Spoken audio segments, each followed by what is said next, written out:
That's my mission, is to clean up the world, Mike. I'm not just talking about logos. This is bigger than all that.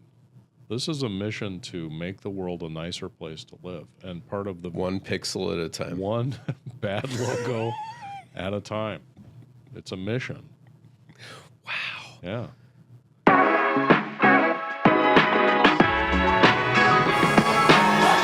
down in it. Get down in it. Get down in it. Welcome to the Marketing Team of One podcast, where we have conversations about the issues one-person marketing teams face when trying to meet their goals with limited time and budgets. Now here's your hosts, Eric and Mike. So, Mike, what are you crying about today? Trying to manage the chaos of all the things for just keeping a brand consistent.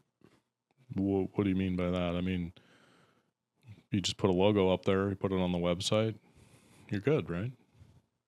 I mean, you could do that, Mm-hmm. but I mean, yeah, I think it's the brand. The brand is so much more than that logo. You know, it's where else is that logo used? Is it used consistently? What I'm thinking about is like an instance where 3 different logos were being used for a company at the same time. Like, that's what I'm crying about. It seems so avoidable and so easy to avoid. 3 different logos. Unforgivable. Yeah. Yeah. So I think it's a really real problem, especially if you've got a smaller team where you're trying to, maybe you're the person in charge of managing the brand and the marketing, but sales needs to put some sales sheet out there, or there's the secretary wants to put something out on an official letterhead, and I think they're just trying to get their job done, and if you don't have things in place to let people do the right thing on these things, it could spiral out of control really quick. Like a toolbox, you're saying, like something that's like something everybody can go grab from and use consistently. Just some kind of like basic guidelines, in our circles, we call it like a brand guide or a style guide or a brand standards or something like that. It might not be something that a lot of companies are aware of up front, especially if they've just kind of started out and they're like, they just got a logo off of from somewhere. I'm not going to badmouth anybody. Let's time out here, because we're saying brand, but then we say logo. I'm confused, man. What do you mean? What's the difference? Is a brand, that's the thing that they take and they put in the fire, and then the cow comes through. Yep. And they just stick it right on the rear hindquarters. That's the brand, all right? Is that what you're talking about? Yeah, I think people maybe have taken that and run with it in a bunch of different other ways too. In theory. When I think about the logo and the type that's used, the colors that are used and everything, I kind of think of that as more like brand identity, right? And that's just, those are the visual components that make up how you're shown to the world. I think brand encompasses so much more than just that brand identity. There's branding can be how you talk about yourself, the tone, the voice that you communicate out to the world. It can be how people answer the phone. Do just people still use those? Phone. You mean like where I go scroll Reddit? Is that what you mean? Yeah, that thing. That thing. Okay. They use it but you can like hold it up to your ear and talk. What? Listen to Reddit? It's like FaceTime, but without the face. It's just an audio experience. Audio. It's like the audio voice FaceTime thing. I remember that. Yeah. I remember seeing pictures scrawled on cave walls. Yeah. Of people picking up and dialing. Well, that was old school. I remember those days. Yes. You probably don't, though. I do. I do. We had one. It was fun to play with. It was a child's Got my hand toy. smacked a bunch. God forbid you got to dial an 800 number or something. Oh my gosh. You're there all day. Yeah. I think the brand is so much more. I think a lot of people think of brand as kind of like you're talking about, like that. It's this thing on the end of a metal stick that you burn the flesh of cattle with. Yes, that's where I go. Yeah, but like I think it's so much more, and there's so many different pieces, and some are more visible than others, and some are more, more apparent to others. Well, it's funny we mentioned that. I was prepared today. I did a little bit of homework. Homework? Yeah, homework. I was told there was no homework when we I do know, this. but I just make up my own torture. I Okay. build my own homework because I'm a Okay. glutton for punishment. Got 3 different descriptions of what a logo, really a brand, is not a logo. Yes. It's not. This is Marty Neumeyer, very famous brand guy. Yep. In his book, Brand Gap, he says, your brand isn't what you say it is. It's what your audience or your customers say it is. Yeah. Would you agree with that? Yeah. So it's really something I that would. you got to manipulate and kind of control what's out there in the public so that the perception is a consistent positive force Yes. working for your organization. Yeah, for sure. So that makes a lot of sense to me. Yeah. Seth Godin, he's Love a pretty Seth. smart guy. Yeah. Marketing, Yep. great writer, great marketer. Yeah. He says, a brand is a set of expectations, memories, stories, and relationships that, taken all together, account for a consumer's decision to choose one product or service over another. Yeah.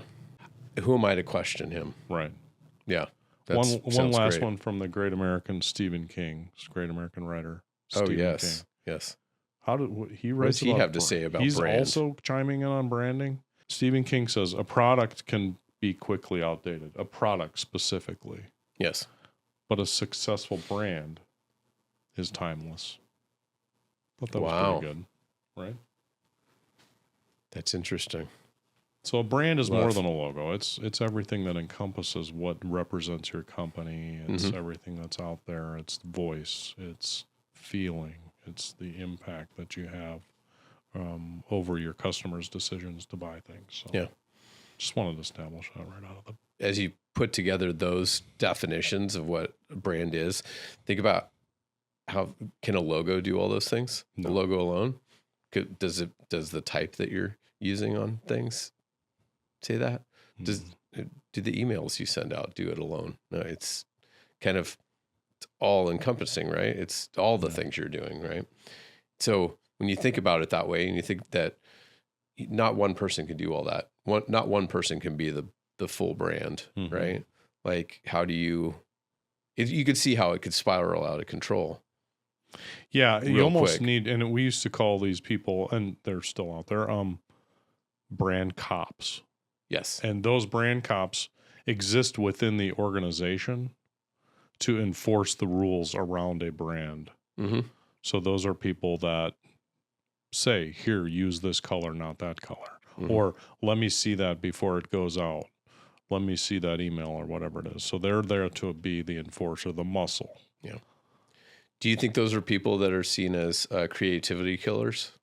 I think that's something you kind of got to get right with. Because yes, you could interpret them that way, I think. But there has to be limits on things.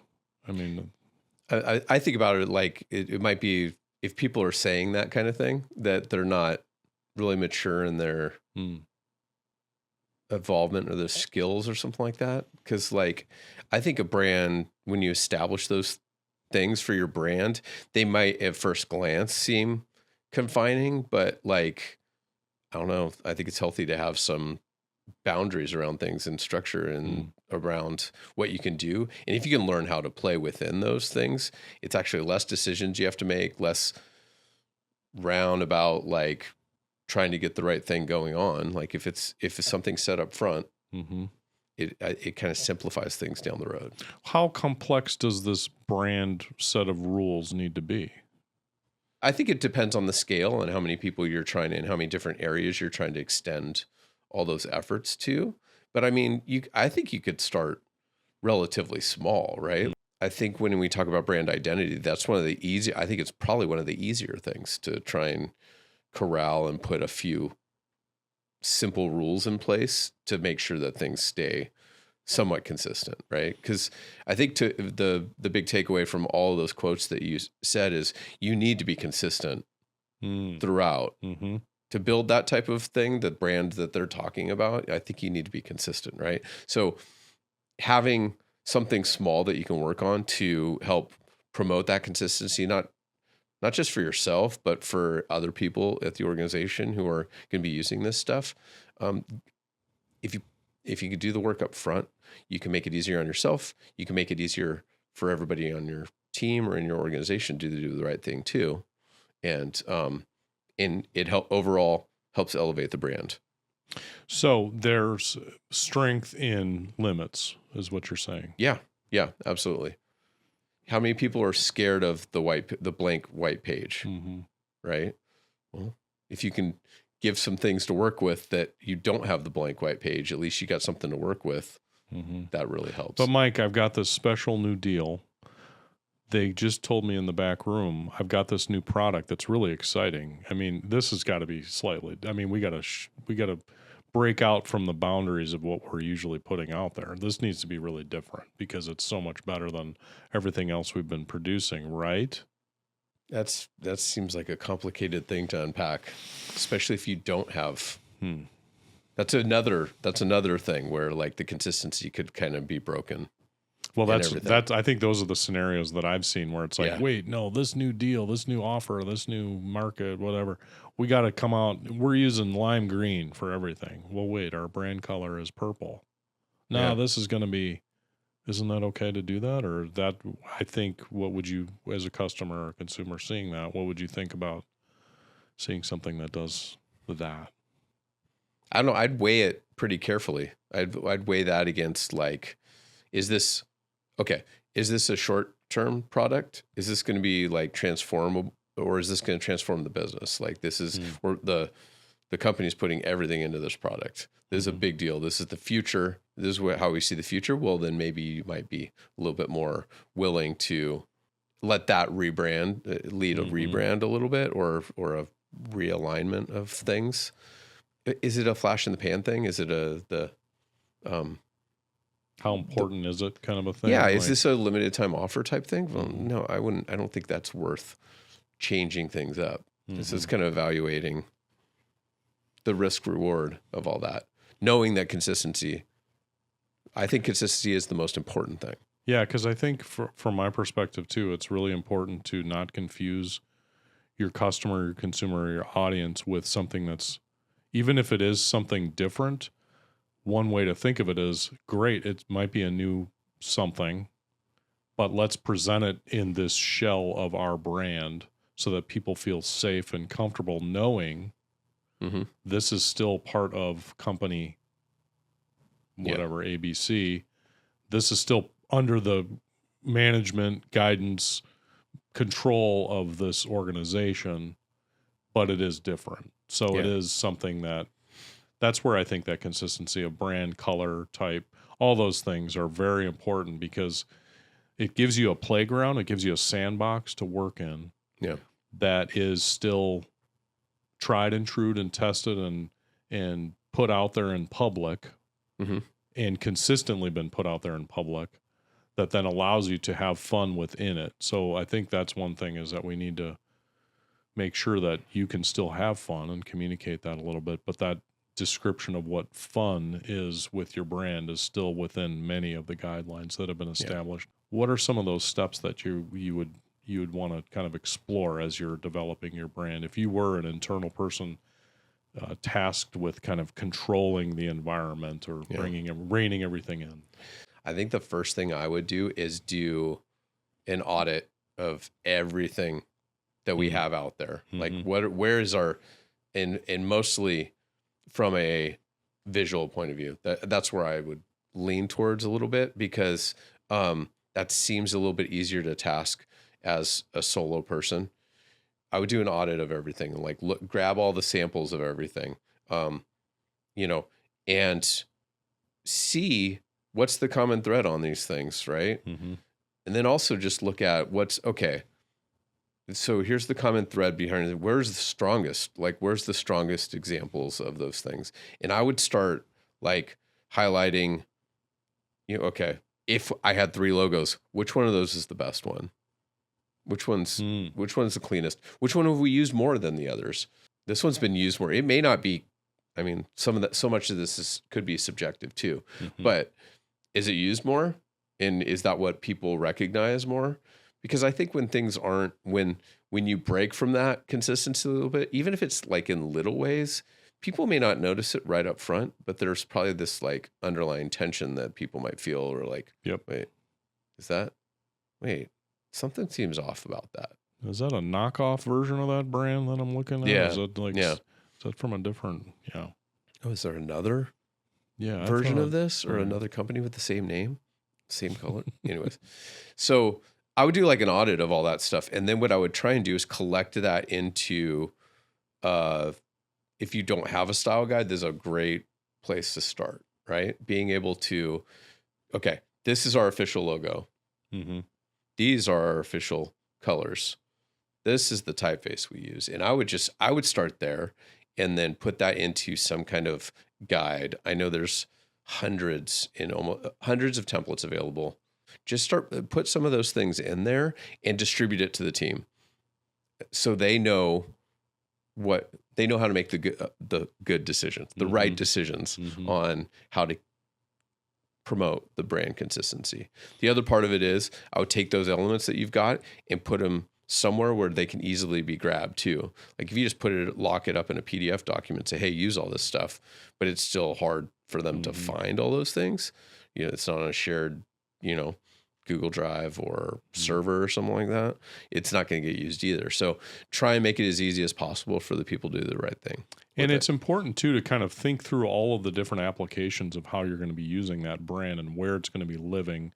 It's important to think too in terms of, we're going to a trade show. I need to put it one color reversed out of a blue pen. So I need it in white.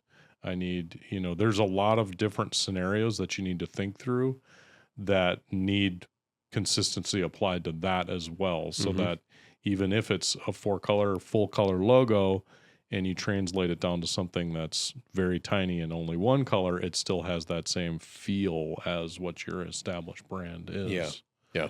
That's where it gets a little bit more challenging and, takes a little bit more expert eye maybe. No one said being a cop was easy.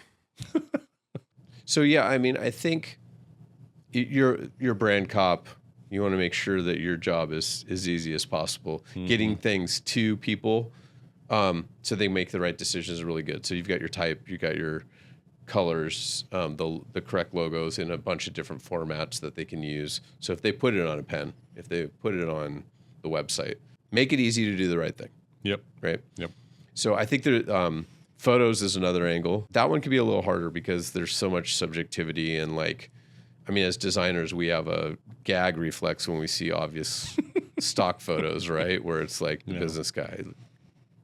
Or the hand shaking. Yeah. Or I think that establishing like what you want your look and feel, of kind of feel that you want to evoke with like those a style of a photo, is that what you're talking about? Yeah, it's like so some kind of style of photos, but also get a bunch of them, put them in a place where they're like, hey, here's a pile of images that approved, easy to, throw them in what you're using here.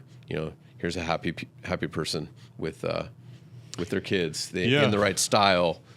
We have a library of those right next to where the type is, where the logo is. Yes. In the same bucket. Yeah. I know for photos, when we work with certain clients, it's interesting how particular strong brands are in curating that photo collection. So just a tip, pay attention. Is that person looking at the camera for every photo, whatever the subject is the person looking away? Are they inside? Are they outside? Is the lighting more this color scheme? Is it less? Is it very saturated and yellow outside? Or is it very cool and inside office-y? Is the environments in all those photos fairly consistent? Because those are all things that, and this is, I think, hard for people to understand, is that your audience is all over the map. They come to your organization, your website, whatever it is, and they come there with certain levels of sensitivities to those things. And they may notice something that you may not notice. And that's what's really hard to, you don't know what you don't know. But I think what I'm trying to point out is have your radar tuned up pretty high on that sensitivity level, because you never really know how sensitive that viewer is. Yeah. I know for myself, being a visual person, I'm triggered by things that a lot of people laugh about. You know, when I point them out to them, they're like, "What? I didn't even see that." And I'm completely off the rails and, you know, getting out the pitchforks to go against that company because they used a typeface that maybe I don't like. So, you know, there's design snobs. Sorry. What'd you say? I said papyrus. Papyrus, yes. Yes. Off every list. Yeah. Would never use. Comic Sans. If I see another logo with Comic Sans in it. I saw a guy who took Comic Sans and tweaked it and made a logo out of it, and it was really good. Yeah, it's impossible. You are off your rocker. There's no saying. way. There is absolutely no way you can make a nice logo. Hobo. Never. Hobo's worse. Comic Sans? Really? Yeah. Okay. It's heavy illustrator work to get it to work, but a lot of the pieces, So taking it's pieces really and not manipulating. Comic Sans, then it's a Well, custom no, typeface. I mean, you know, as a logo designer, you're never just taking the type, Never, just that's true, typing the yeah. type and then saying, all right, I'm going on break. Never. Yeah, I don't do that. Never. Yeah, never. No, it's always, So- even if it's Helvetica, I'm always, Yeah. No, So- okay, that's a better E than the Helvetica E. Yeah. That's how crazy I am. So, yeah. I don't know if you have any tricks. So let's say you're, you've identified that, you know, you want everybody, you never want somebody looking at the camera. You always want them looking off. You know, you've identified some of those things. Now, ideally, you'd have a photographer go out and, you know, amass a bunch of custom photography for all that. But that's not realistic for a lot of people, right? Especially small organizations, you're going to be living in a world of, you know, iStock, Adobe Stock. Just another tip on that is, you know, when you're searching for those photos on whatever platform, the robots are smart enough now to where you can kind of type in a lot of those restrictions. It has to be cold. It has to be interior. It has to be office. It has to be male, female. It has to be multi-ethnic. It has to be XY. You can put all that in your search box and it'll produce a pretty good collection of photos that you can then start to curate from. But that's a stock photo tip there. One thing I think has been really helpful for me, especially in this like idea of consistency too, is I'll do a search like you're talking about, and then look at who's the photographer or who's the artist attached to that, and look at their catalog of things. 'Cause in a lot of cases, they might have a similar approach and style and look. And so you might be able to find other things that kind of match that same aesthetic. Yeah, because a lot of times what they'll do is those photographers go into a certain situation, they'll build a set or they'll go into an environment, light it all out, and then shoot 150 photos that they'll throw up on any of those sites. And then you've got at least 50 to choose from maybe that you go through. So. I mean, we've talked a lot about like the visual elements. Those are still what I would call more like the brand identity side of things. I think another really important thing, and us as visual people, we kind of lean towards all that. We lean right there, right? But like, there's just as many people that are going to respond to the words and the feeling that comes out from messaging. The next thing I would try and do is get some alignment from. And this is going to be a little harder because you ideally are going to have to pull in upper management, ownership, or something like that. What's the tone and voice that you want to convey, and putting that into some kind of document is very important too, because then you can identify who's your audience. You know, what are their needs? How are you speaking to their needs? Are you going to be more flowery in your language? Are you going to be more like doom and gloom if you don't work with us? This dog gets it, or like more brutalist maybe. I look at it too as like the pictures and the logos and the colors all create a visual story right there for you to see with your eyes. The words you need to think relate directly to what those visuals are that create a picture in your mind of what that brand is representing. So you've got those words that you're using, the tone, the nature of how you're speaking to your audience should match directly to what those visuals are in a kind of ethereal sense. I know that's hard to, you know, and what you're talking about, brand messaging and the words behind things. there's got to be, is there exercises people can go through? That seems like a much harder thing as opposed to, here's the 20 photos you can use, here's the colors you can use. What are some of the steps you need to take?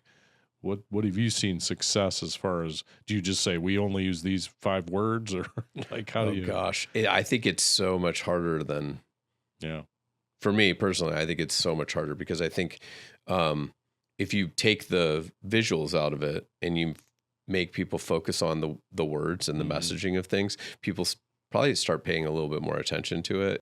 You're going to have trouble getting buy-in from everybody if you just try and do it all yourself. I think you really need to be talking with heads of departments, ownership, something like that, to make sure that you're hitting the right thing. I mean, that audit that you would do, you could find examples of messaging too, like, hey, this is really good, and try and dissect it and reverse engineer it to create some messaging. Whereas it might be better to, let's say, talk to a sales staff and say, hey, what are some problems that or some questions, problems that our customers have that you hear frequently? That's good. Like, it takes a lot more background about who the customers are.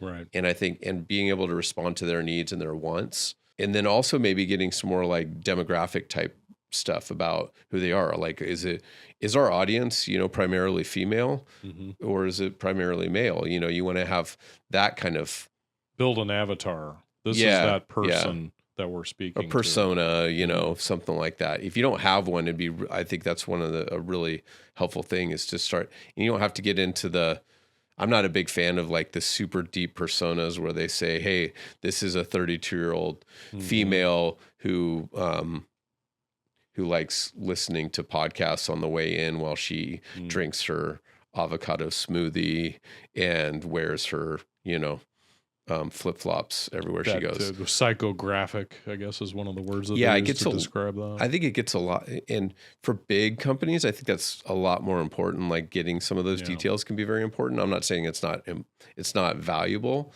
to have a picture of those people that way.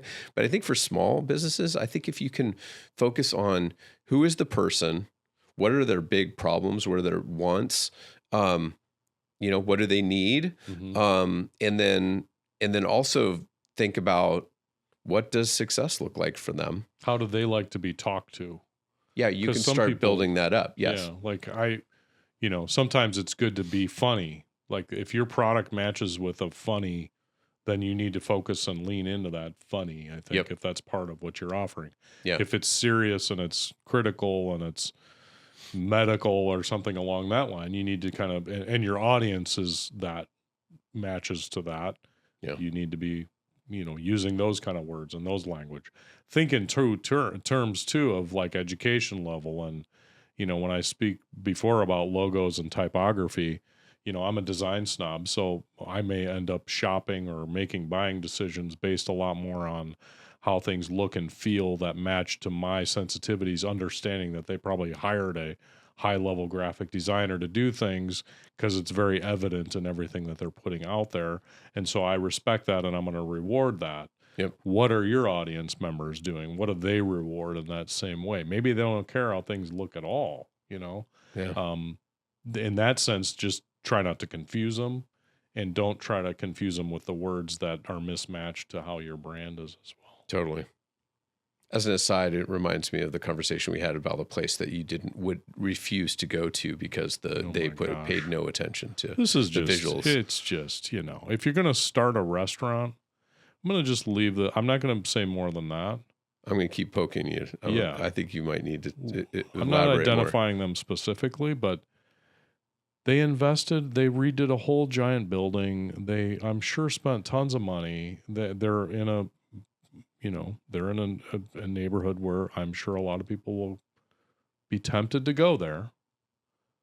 And then they pull up short on the logo. I'm like, hello, I'm never going to eat there. You will not be rewarded with my cash. You have obviously spent too much money on something that you think matters. But if you're a restaurant, isn't the brand like to attract people? Like, I mean, there's word of mouth. I get it. There's Yelp or, one of Yep. those services out there.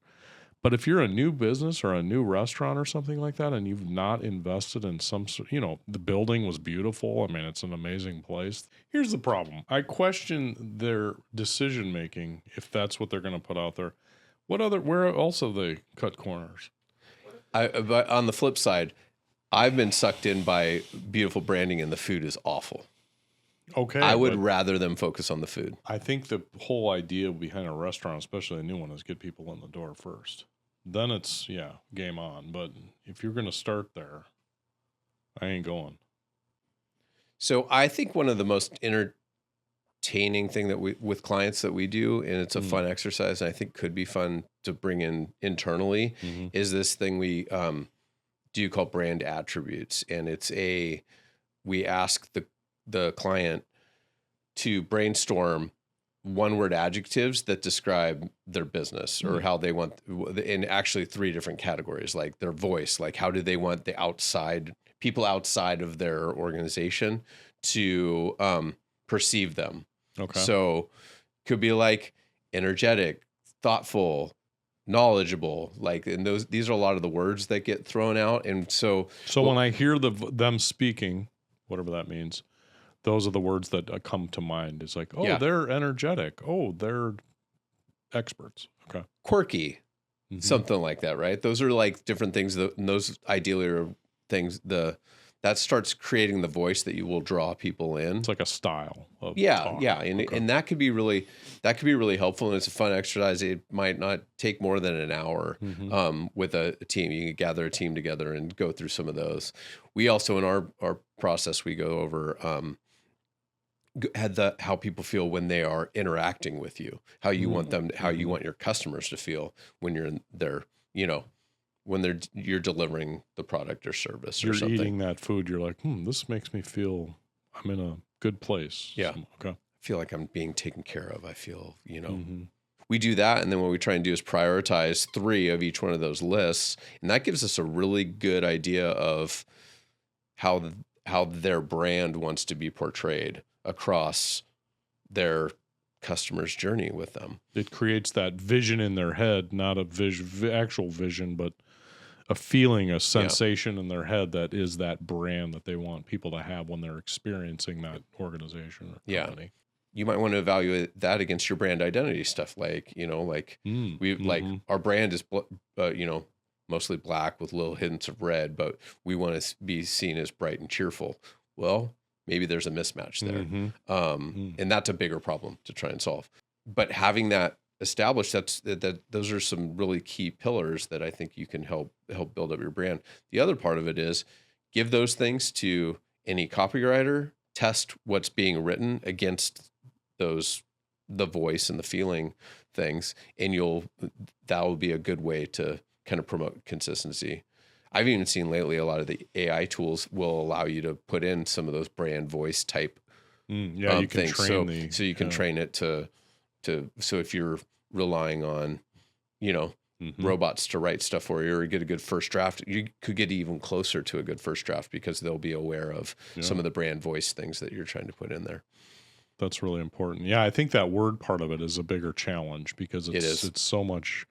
There's it's a deeper ocean, I guess you could say. Yeah. It's not easy. I don't want to say that you could spend an hour and get it right, but an hour with everybody and get an alignment on those things will set you forward on, and you can start crafting some other pieces that will be your brand voice and your brand messaging kind of pillars for going forward. And that could be a long process to get to those guidelines around how you're sounding and how you're communicating. And it's probably most prevalently seen on a website, and that's probably what you should start with, maybe, is look at what the website's talking about, how it's speaking, and then maybe you have to recraft some things or adjust your brand a little bit, but at least you're working on kind of refining and making things a lot more easier for your customer or your audience to understand. Yeah. What kind of tools are we talking about here? What's going to be helpful to have in that toolkit for anybody who is that brand cop, as we like to call them?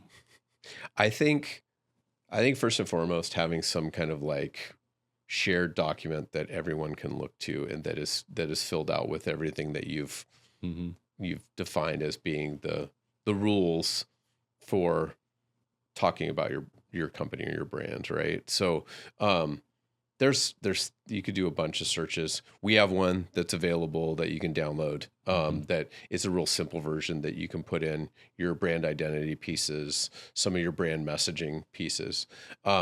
And that could be like a PowerPoint or a slide deck that you can distribute.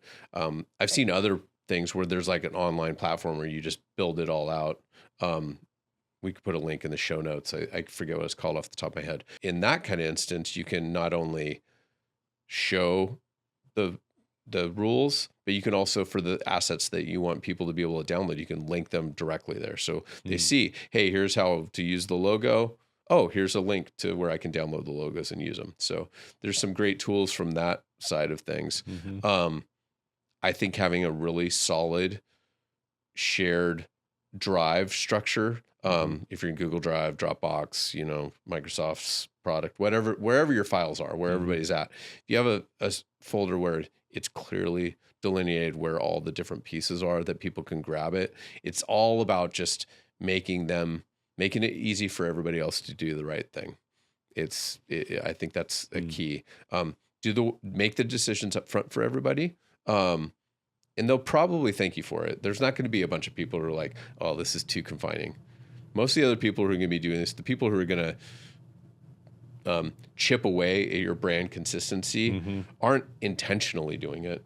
I think it's because they don't have the things at their fingertips. They have to rework it, or they have to do whatever it is, and they do it in their vision of things, and it's not malicious. It's not intentional. Well, and I think the one thing to keep an eye on is also those people within that organization, maybe outside of what that marketing team of one person is in control of, is that other people may put a bigger hierarchy. No, this is much more important, so we have to make this look really different because it's really important and it's really outside the fight that as much as possible. I think, right? I mean, it will confuse people. First and foremost, even if they want to make it a splash and different, it's going to confuse the audience, and it's not working towards the best interest of the organization at all. There's ways to have fun with it. Within the boundaries of what you were just talking about. I think you want to avoid that like simmering tension, like this doesn't feel right. Something's off about this. On the website side of things, the larger websites, it's really helpful to have what the nerds call a design system. It's a lot of the components that make up the website in a way. It's almost like a set of Lego blocks that you can use when building out your pages, and that way you know that your pages are being built with some consistency.